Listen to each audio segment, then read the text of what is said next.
to enable and use God Mode on Windows. Hey everyone, today we're diving into a little known Windows secret, God Mode. We'll show you how to enable it and unlock a treasure trove of settings in under 2 minutes. God Mode isn't a program but a cleverly named folder that acts as a central hub for a massive list of Windows settings. It consolidates settings scattered across the control panel and menus, making them easily accessible in one place.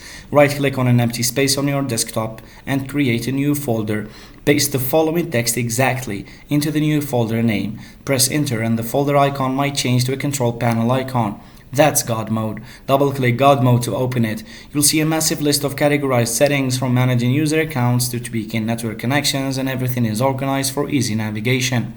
While God Mode provides easy access, it's crucial to understand what each setting does before changing them. Messing with critical settings can affect your system stability. If God Mode seems overwhelming, consider using the Windows search bar to find specific settings you need.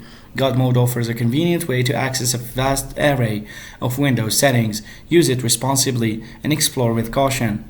Thanks for watching, and don't forget to like and subscribe for more tech discoveries.